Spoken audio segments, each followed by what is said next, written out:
She was indeed beautiful, but something about her made him shudder.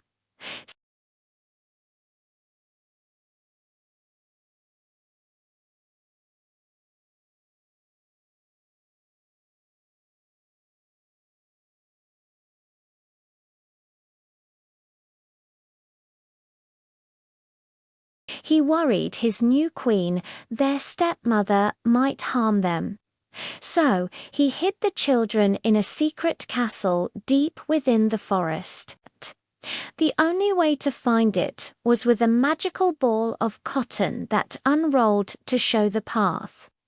The king visited his children so often that the queen grew suspicious. She bribed his servants to learn the secret of the hidden castle and the magic ball of cotton. Once she knew, she crafted 6 small silk shirts, sewing a secret curse into each one.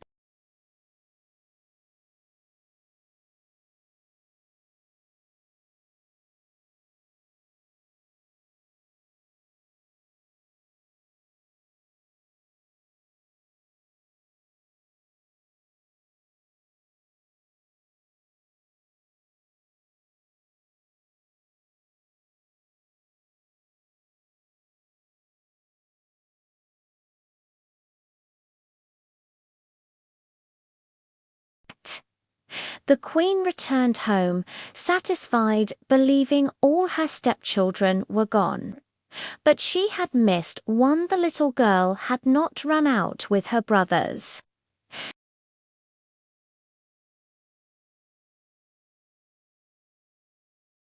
"Where are your brothers?"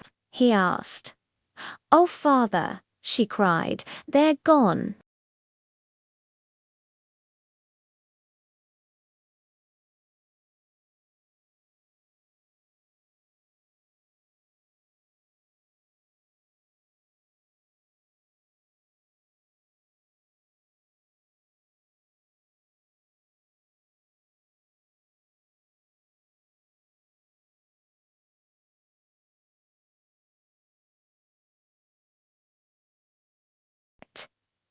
That night, the girl decided she had to find her brothers.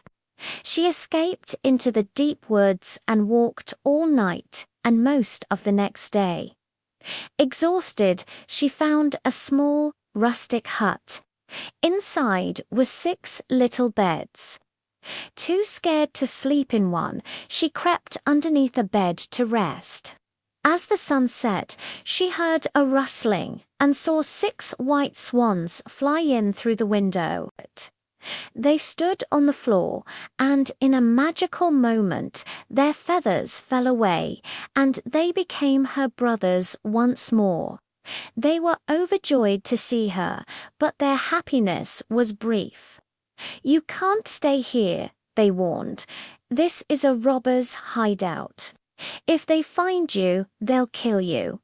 Can't you protect me?" she asked.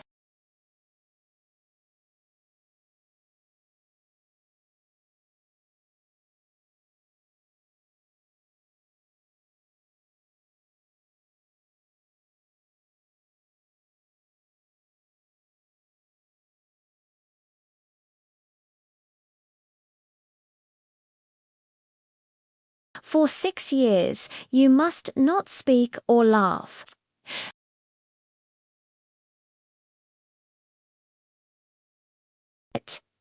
If you utter a single word, all your work will be for nothing."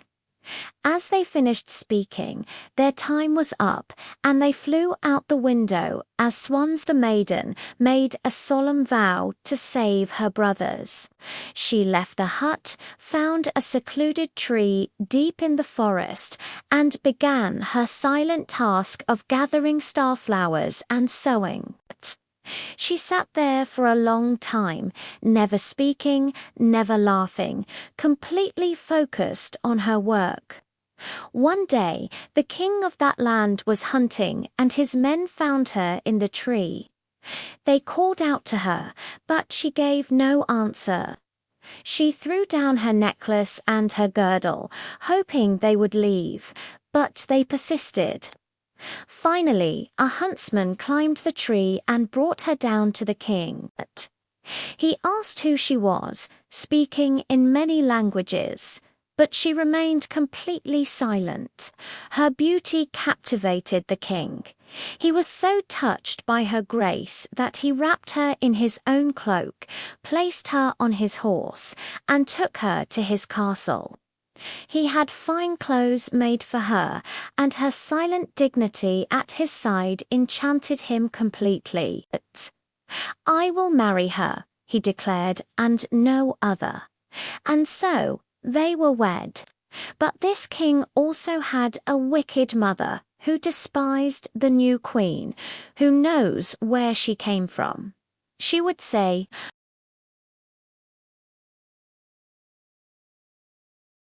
a year later, when the queen gave birth to her first child, the old woman stole the baby away and then told the king his wife was a murderer. The king refused to believe it. His wife simply sat, silently sewing her shirts of flowers. When a second child was born, the wicked mother did the same. But still, the king stood by his wife. "She is too good to do such a thing," he insisted. But when a third child was stolen, and the queen still said nothing in her defense, the king was forced to hand her over for judgment.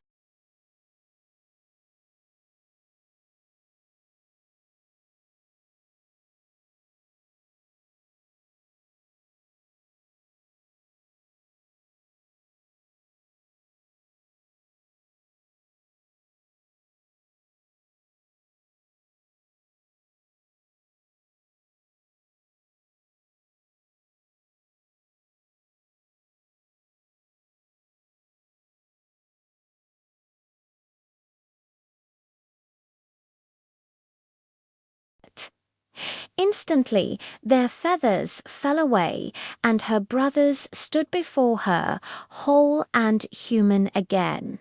All except for the youngest, who, instead of a left arm, had a swan's wing.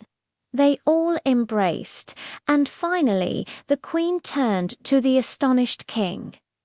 "Now I can speak.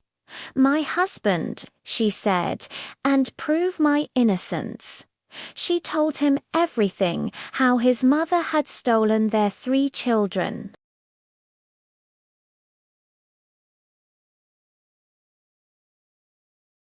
And the king, the queen, and her 6 brothers lived together in peace and happiness from that day on. Thanks for watching. Don't forget to like and subscribe for more classic tales.